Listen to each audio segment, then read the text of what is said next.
Previously on Moya. The following is a transcript of a telephone call received this morning from one Alfred Cromes concerning the discovery of two bodies. We would, if you see fit and have the manpower at your disposal, very much appreciate any assistance that you may be able to offer in the matter. This is where I found the poor sods. And you've not heard of anything much else that goes on in there? I said, nodding towards the wood. Anything that goes on? Nothing as far as I know. What do you think it could have been that killed those poor people? I assume you do believe it to have been a local at least. That is what you're here to find out, isn't it?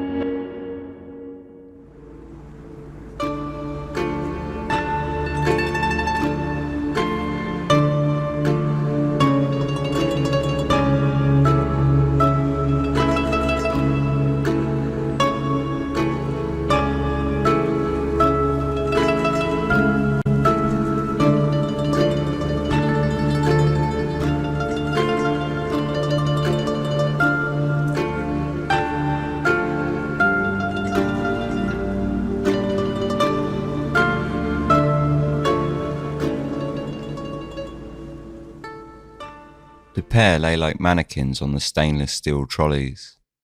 Under the cold industrial lighting, the steel shone and glittered, the skin of the bodies matte and waxy, almost translucent. The extremities had turned shades of blue and violet. Well, that's the curious thing. Their wounds, whilst very grave, would have taken some time to kill them from blood loss. I find it hard to believe that they would have died outright from any of the external injuries, if I'm honest. Yet you have listed the cause of both deaths as exsanguination, blood loss essentially. Well, what else could it have been? I said that it would have taken some time, not that it didn't happen at all. The male had a fracture to his skull, but I don't think it would have been nearly damaging enough to have killed him. The way I saw events unfolding would have seen the young man being knocked unconscious, allowing him to lose enough blood to cause death, and at the same time preventing him from moving away from the scene of the attack. And what of the young woman? Slightly more difficult, that one.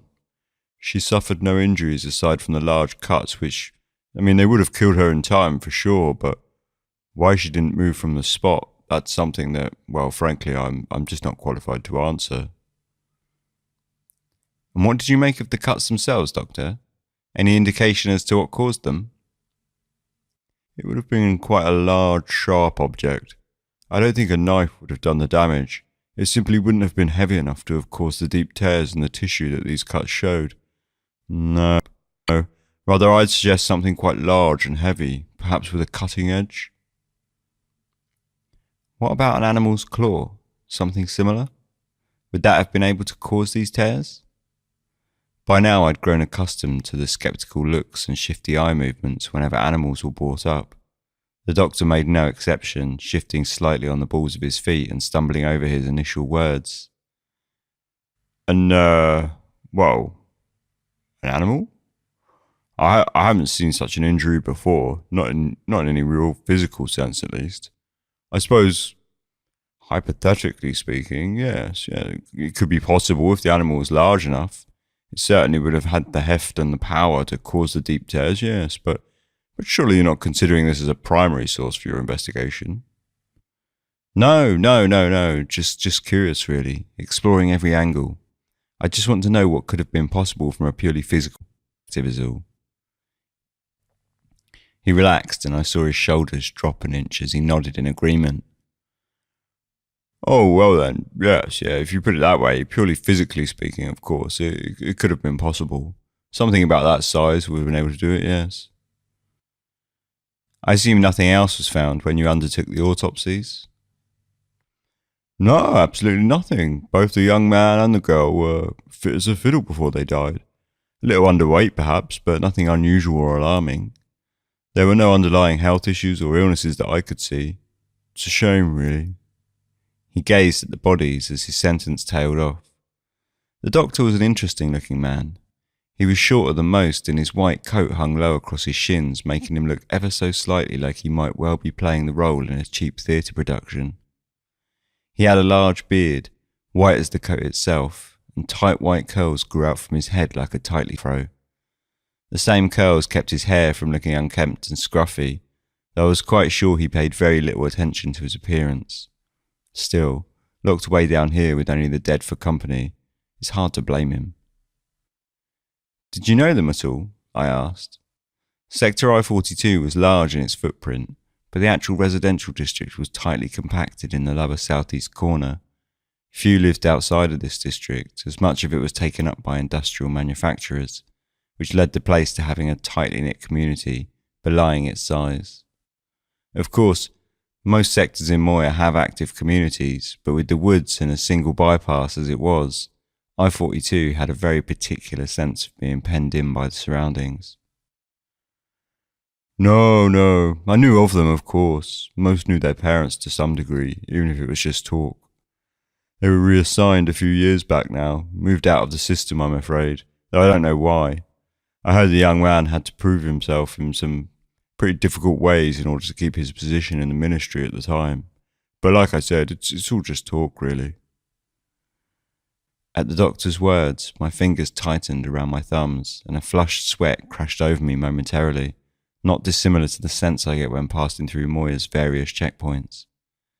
"I see," I replied, perhaps more distantly than I realised, as the doctor cast a curious eye over me. Or perhaps I was just imagining it, as when our eyes met, his face had returned to normal again. Looking at the faces of the dead couple laid out in the bare light as they were was unnerving. The expressionless faces carried a sense of serenity, and yet, knowing how they had died, it was hard to tie the two together in any meaningful way. As I was about to turn away and thank the doctor for his time, I noticed, just on the curl of the man's upper lip, a small marking.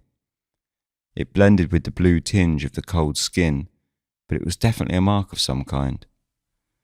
"Doctor, if you'd be so kind, do you have a pair of gloves that I could use?" "Certainly, here." He reached over to a small box of disposable gloves kept on the metal work surface next to several instruments and a small plastic box marked "Hazardous Waste."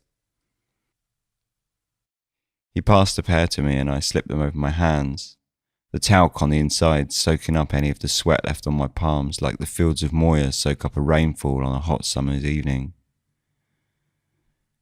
"See this here? Did you notice this before, Doctor?" Using my thumb and forefinger, I parted the stiff upper lip from the lower, exposing the vivid purple flesh on the inside of the man's lips. There was a small symbol tattooed in a bluing ink that blended with the cold skin. "Oh, no, I can't say I did. I did check the mouth, of course. I wonder how I missed such a curious thing." The symbol was about a ½ centimetre square in size, barely large enough to carry any real detail, but it looked to be a cross with a small bird or winged creature in the middle. "And you say you don't know why the lad's parents were reassigned?" No idea really. It appears as though I at last had some questions to ask the people here in I-42. I decided to drive straight to the residential district of I-42 before the afternoon rolled in. The snow had stopped falling for the second day in a row, and the weather was threatening to improve. Silver, grey clouds illuminated by the sun behind them shielded the ground from the warmth of its glow, allowing it to threaten constantly as small gaps slid across its surface. We were deep in the middle of the snow season by now, and more was scheduled to fall tonight, but for now at least there was a liberating respite. The residential district of I-42 was like any other in the outer sectors.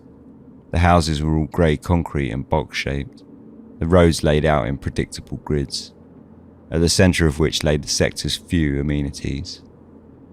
I-42 was surprisingly better equipped to deal with the population than some of the backwaters I've been through. There was a school, a textiles training college, and even an academics college, which appeared to be open and well populated. I had driven past it daily since my arrival, and at every hour, students had been strolling in and out through the large iron gates in the red brick wall that surrounded the old building. It looked very much like a converted municipal building from before the days of independence, which dated it back well over 90 years old. You can usually tell from the usage of red brick, a building material deemed unpopular since Moya's rebuilding.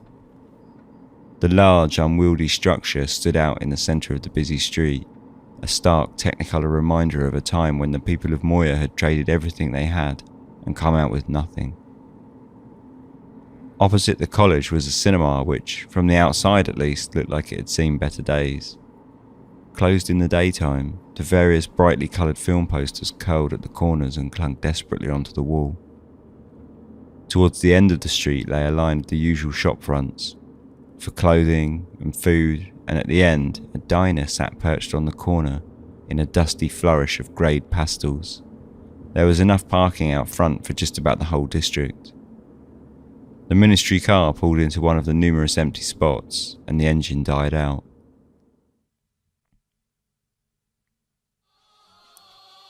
The powdery ring of the jukebox catapulted me from the snow outside into the empty diner with a shocking confidence.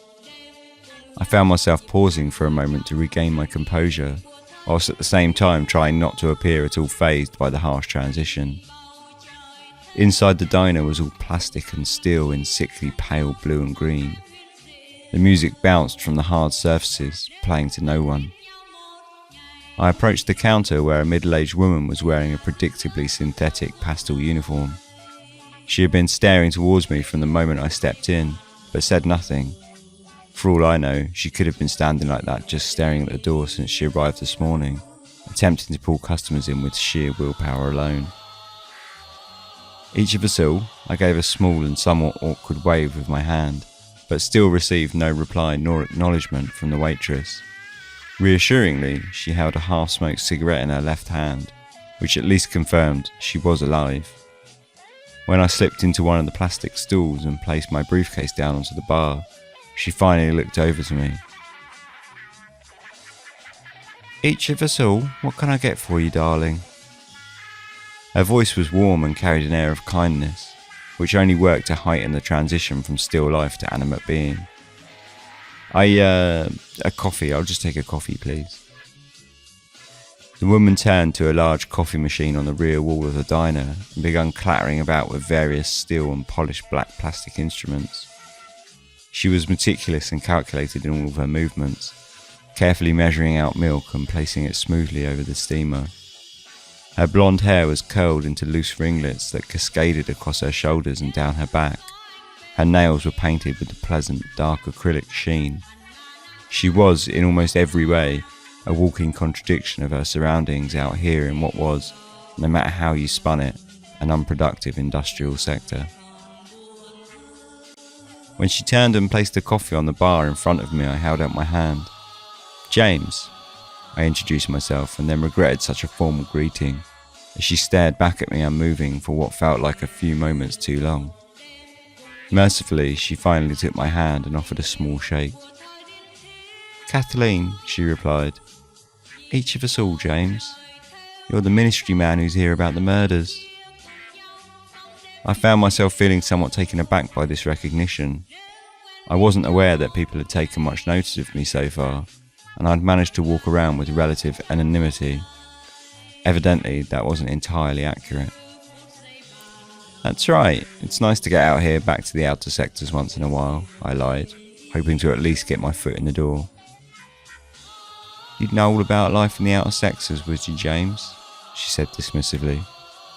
It was quickly becoming apparent that Kathleen held a special ability of placing you on the back foot, second-guessing herself with evident ease. "Oh, sorry, darling. That's not what I meant to say. I merely meant you've come from the Big Five, I assume." "Yes, that's right. I decided to just play it straight. I came up from O1 a couple of evenings ago." "It's lucky you could travel so easily, what with the weather as it is." "Well, quite. It's been a particularly cold one this year." "That it has, James. So, I assume you thought you'd pop in and get the lay of the land out here, ask me about the victims, get the skinny on the ins and outs of their business then. What with me working in the diner, it's got to be the place to go, hasn't it?" She looked around at the empty seats. "You'll be sorely disappointed." Actually, I was just killing time between appointments and thought I'd grab a coffee, but now you mention it, it doesn't sound such a bad idea. I smiled gently at her and then sighed. "But I said, looking around at the same empty seats as she the moment before. I assume it's not going to get me very far. You'd be right with that one, James. Not much of a social hub, I'm afraid. Nah, I didn't know them at all as it happens. I had the same rumours as everyone else about their parents being reassigned and whatnot. For what though, I wouldn't even want to guess. When did they leave? Well now, that I can answer you. Well, it must be 4 years ago now, almost 5. One day they were here, next they weren't. Anything else though and I'm out. You don't know of any religious group they may have been involved in, do you? Just throwing things out there right now, you understand. Religious groups? I wouldn't have thought so. I don't know of anything like that even outside of their reassignment, let alone their particular involvement with anything of that nature. If they were, they certainly wouldn't have talked openly about it in here, that's for sure. No, I suppose not. As I say, I'm just putting things out there at the moment. You could ask over at the college if that's your angle though. One of the professors over there, Charles Maybury, he used to be a practitioner a long time ago, back when that sort of thing was permissible. Denounced it all now, obviously. Well, he wouldn't be able to hold down a position like he's got now if it was any other way. But he's well known in 42, especially by the older folk. Good friend of my mother before she passed away. He teaches over there most days now. You might be worth talking to about such matters. Despite her initial dismissal, it appeared as though Kathleen was perhaps playing herself down in regards to the diner not being a hub of gossip and information. At least I was slowly gripping onto a few small threads to follow. If nothing else, it was keeping me busy. Thanks, I might just do that. I sat quietly listening to the din of the metallic jukebox echo around the room for a while longer, taking in the old articles cut from the Star on the wall and the faux period advertising. When I drained the dregs from the bottom of the cup, I stood down from the stool to leave. Thanks for the coffee, Kathleen, each of us all. I nodded my farewell, but she had already returned to staring at the front door. Each of us all, she said in a bored tone.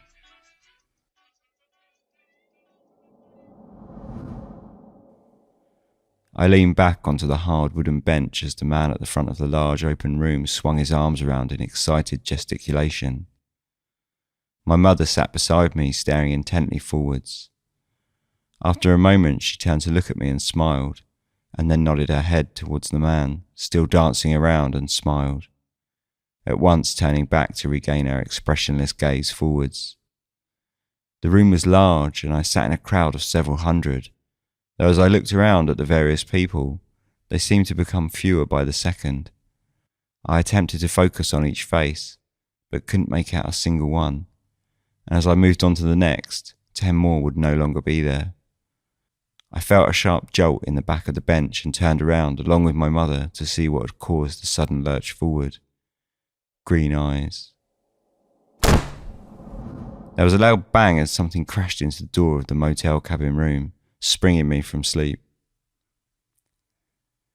Hello? I called tentatively. No reply. I sat up in bed and glanced at the alarm clock on the bedside cabinet. The bright green digits of the display shone back at me, 3 a.m. Considering the lack of movement around here even during regular waking hours, who would be outside at this hour, especially in this weather? I slipped out of the bed and approached the door. Hello? I called again, the words slipping away into the muted dark of the room.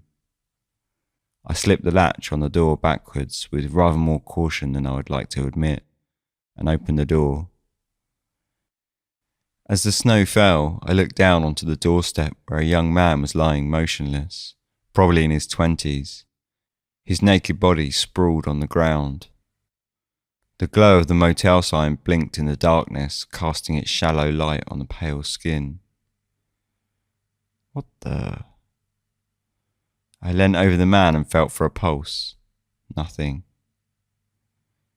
I looked around and saw no movement in the shadows, nor any evidence of where he might have come from. There were no obvious marks or wounds that I could see, and certainly no blood. But here he was, lying on the icy ground outside my motel room, utterly lifeless.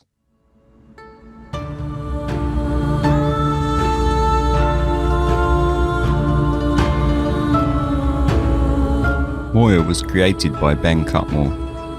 Intro and outro music is used under Creative Commons Attribution License and is called Russian Winter by Tim from tabletopaudio.com. You can help support the show by heading over to patreon.com/Moya podcast. And as thanks, you gain access to a private Discord server, as well as early access to episodes and all that other good stuff. Thanks for listening.